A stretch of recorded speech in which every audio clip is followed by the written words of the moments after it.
Banyak teman-teman yang bertanya apakah beringin Benjamina itu bisa ditempel atau diokulasi ya dengan bahan beringin kimeng.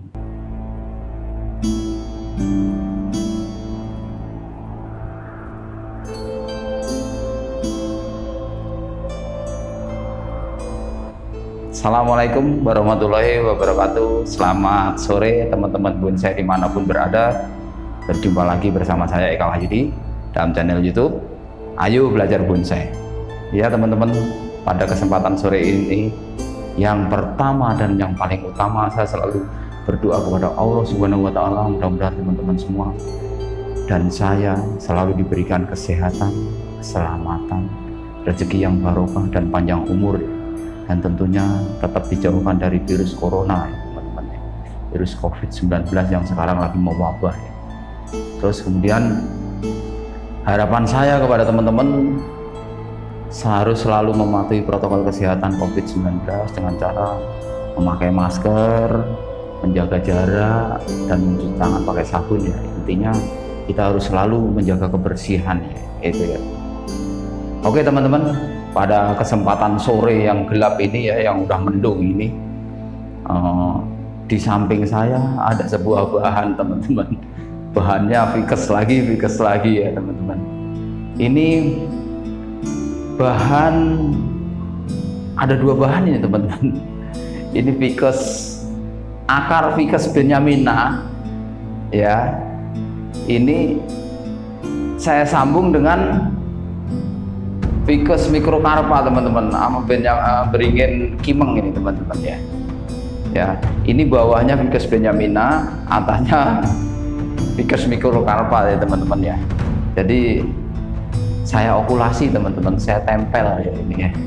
Itu ya, ini hasilnya ini teman-teman ya. Ini sebenarnya ini akar waktu saya nge-ground teman-teman. 6 bulan yang lalu saya bikin ground, semi ground ya, akarnya saya keluarin, terus kemudian saya taruh di, karena tempatnya nggak ada ya, saya taruh di pot-pot seperti ini ya akarnya.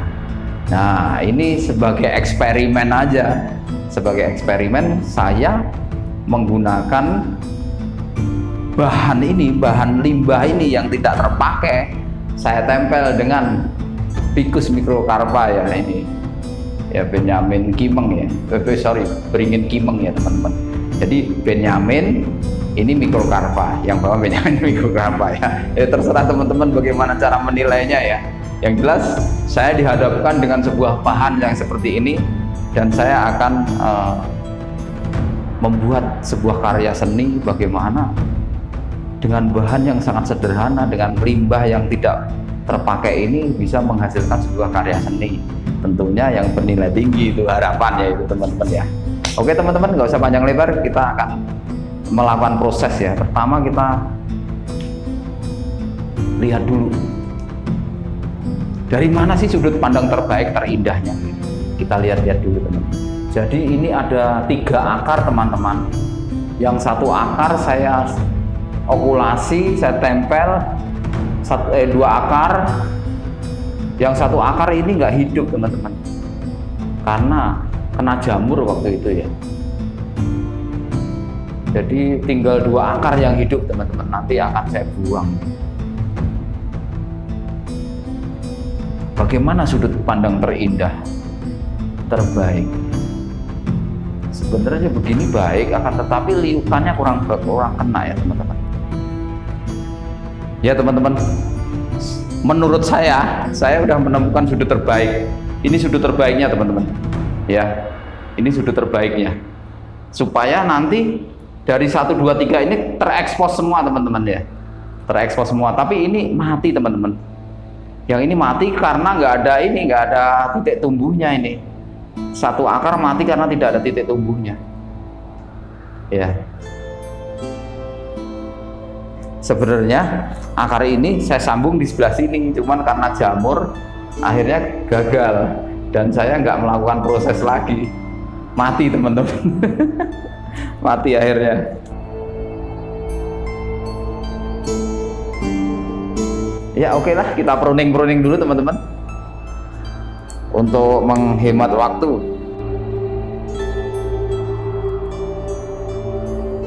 kita buang-buang ranting yang tidak kita pergunakan.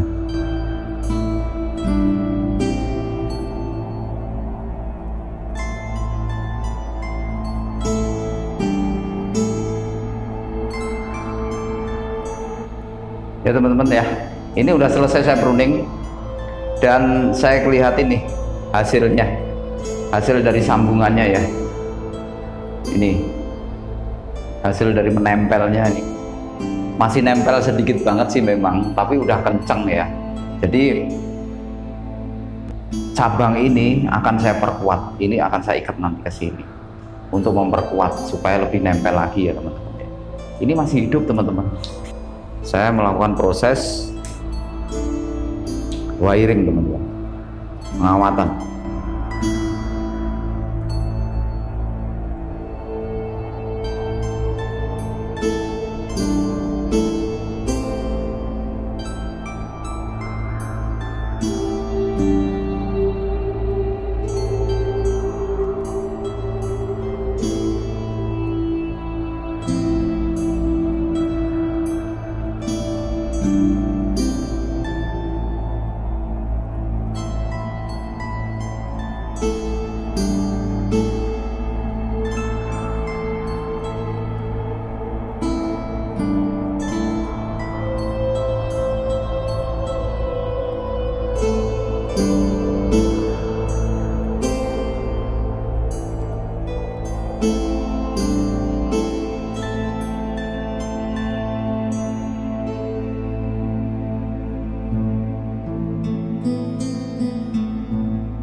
Ya teman-teman, setelah saya melakukan proses wiring, jadi saya akan melakukan proses pengarahan ya. Karena dilihat dari gerak dasar batang utamanya ini arahnya ke sini ya teman-teman. Kemungkinan ini batang ini atau cabang ya, ini bukan cabang, ini batang ya. Ini akan arahnya ke sini teman-teman. Model ke sini. Sesuai dengan alur ini ya teman-teman ya. Sesuai dengan gerak batangnya ya. Itu. Ya karena ini tempelan ya. Kelihatan banget ya teman-teman. Nanti akan saya lupain nanti. Ya perlahan teman-teman, belum bisa prosesnya langsung jadi ya. Oke, kita melakukan pengarahan ya.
Ya teman-teman, ini saya melakukan proses pruning. Jadi setelah pengarahan saya pruning lagi ya teman-teman ya, supaya konsentrasi tumbuh, ini tujuannya teman-teman. Jadi teman-teman bisa ketahuin dalam satu cabang ini sebenarnya ada 2 cabang teman-teman, saya gabung. Ini ada 2 cabang saya gabung. Supaya apa tujuannya? Supaya proses pembesaran cabangnya lebih cepat. Terus ini teman-teman nih, ini ada 3 cabang teman-teman, 1, 2, 3 saya gabung jadi 1 ya. Ini ada 2 cabang, ini ada 2 cabang. Jadi tadi saya mau potong-potong, tapi nanti prosesnya kelamaan, proses pembesarannya ya. Itu salah satu tip juga buat teman-teman pemula nih, kalau mau membesarkan cabang ya kayak gitu. Karena media tanamnya kecil ini teman-teman, dan saya pun nggak bisa ngeground karena nggak ada lahan buat ngeground ya teman-teman. Kemungkinan nanti ini akan saya pindahkan ke pot yang lebih besar, ke wadah yang lebih besar. Jadi supaya suplai makanannya lebih banyak, dan saya akan proses akarnya ya. Di sini akarnya belum saya bongkar-bongkar sama sekali teman-teman. Jadinya bentuknya kayak apa belum. Seharusnya sih prosesnya harus dilihat akarnya dulu, tapi nggak masalah karena pohon ini arahnya ke sini ya, kita ikutin arah tumbuhnya ya. Jadi arahnya lebih ke sini. Kalau ini sebagai back ya, counterbalance ya ini ya. ini backnya itu. Jadi supaya ada keseimbangan nanti. Yang jelas fokus ke konsentrasi tumbuh dulu teman-teman, supaya percepatan pertumbuhan cabangnya itu lebih cepat.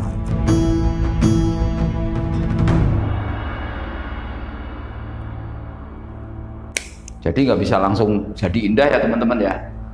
Biasanya teman-teman pemula ini pengennya yang langsung indah. Semua butuh proses ya. Tidak ada yang instan di bonsai ya.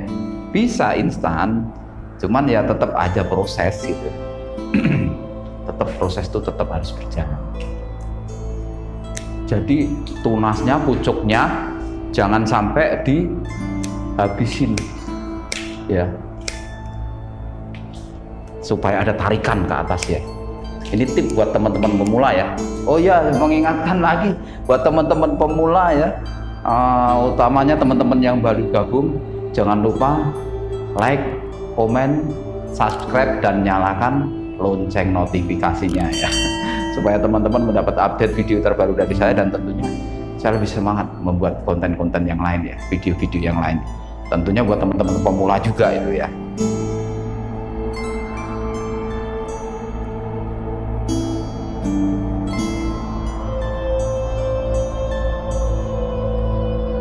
Ini akan saya kawat lagi nih, kawatnya kurang gede.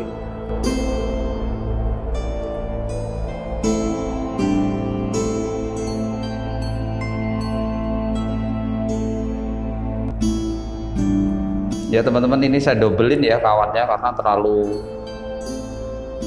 lentur ya, kurang kuat, makanya saya dobel nih kawatnya.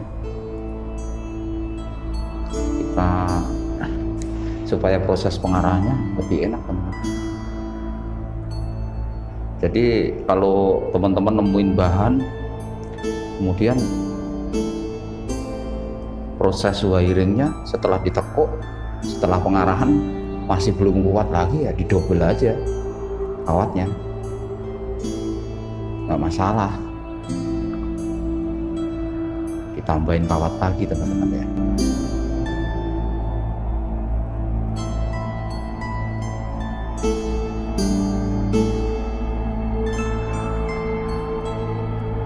Baru kita melakukan proses penekukan.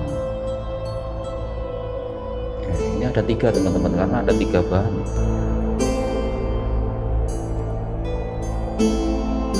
Ya teman-teman nih, ini ada 3 akar, 1, 2, 3 ya. Ini akar ini nggak dapat suplai makanan, nggak dapat tunas ya, nggak ada tunas karena ketika saya cangkok di sini, ketika saya tempel di sini ya, saya akulasi di sini nih, tuh mati teman-teman. Terus kemudian saya melakukan yang proses ini, okulasi yang ini ya, yang sambungan ini hidup teman-teman nih, hidup ya dia. Nah setelah saya lihat nanti ternyata akar yang sini ini busuk teman-teman, tuh ya, busuk tuh. Kalau yang ini masih sehat, masih seger, keluar getahnya ini teman-teman ya. Jadi ini akan saya potong, ini akan saya potong supaya nanti lebih lentur. Tujuannya apa? Saya akan membuat gerakan di akar yang lurus ini teman-teman ya, karena kurang enak banget kalau akarnya cuma lurus saja. Jadi ini saya buang nih teman-teman ya, ini saya buang karena udah mati nih.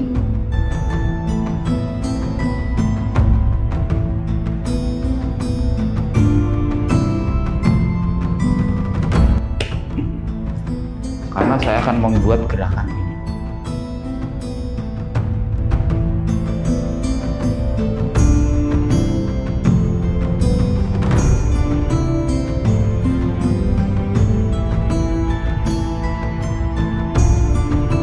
Ya teman-teman, ini saya pelintir nih teman-teman, supaya gerakannya lebih luas ya teman-teman ya, supaya gerakannya lebih luas, dan saya butuh ini hidup ya. Kalau yang tadi mati ya udah ya, supaya lebih serasi gitu loh teman-teman ya. Tujuannya supaya lebih serasi ya. Kemungkinan ini akan saya kawat teman-teman untuk proses pengarahan.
Ya teman-teman ya, prosesnya udah berakhir ya.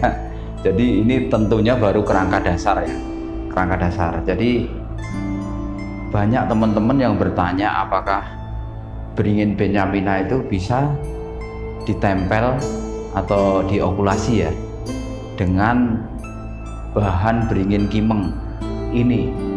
Saya udah praktekkan dan bisa ya teman-teman. Bahkan ini akar ini teman-teman, akar Benjamina ya. Biasanya yang lazim dipergunakan oleh teman-teman pebonsai yang lain ya, teman-teman kita juga itu biasanya yang dipakai akar ipre ya, atau ini ya, kalau ada teman kita bilang spray ya, akar spray, Ficus retusa ya teman-teman ya, itu biasanya yang dipergunakan itu. Memang liukan akar-akar ipre itu bagus banget teman-teman, saya akui itu bagus banget. Tapi di sini saya mengajarkan ke teman-teman dengan bahan yang sederhana ya, dengan bahan yang limbah yang tidak terpakai ya, kita manfaatkan. Ini kan harusnya dibuang ini pohon akar ini, karena ini bekas ground ya, semi ground ya teman-teman ya, karena saya nggak bisa nge-ground bahan-bahan saya, jadi akarnya saya keluarkan, terus kemudian saya kasih pot-pot kayak gini. Ini hasilnya nih, sayang kalau dibuang. Ada beberapa sih, ada beberapa yang kurang bagus ya, kurang unik menurut saya ya. Saya tancepin aja di tanah, itu ada itu di halaman depan, saya tancapin hidup juga, dan saya tempel dengan beringin ini kimeng itu teman-teman. Ini hasilnya ya, tentunya ini masih proses teman-teman, proses pembesaran ini supaya besar nanti ya, tentunya ini masih proses. Jadi semuanya butuh proses ya, itu tidak bisa instan. Dan ini sharing untuk pembelajaran kita semua, tentunya teman-teman yang mencintai hobi bonsai ya teman-teman ya. Ya mungkin itu yang bisa saya sampaikan di session sore ini, karena ini udah malam ya. Sekian dari saya, mohon maaf bila ada kekurangan. Akhirul kalam, billahi taufik wal hidayah. Wassalamualaikum warahmatullahi wabarakatuh. Salam bonsai.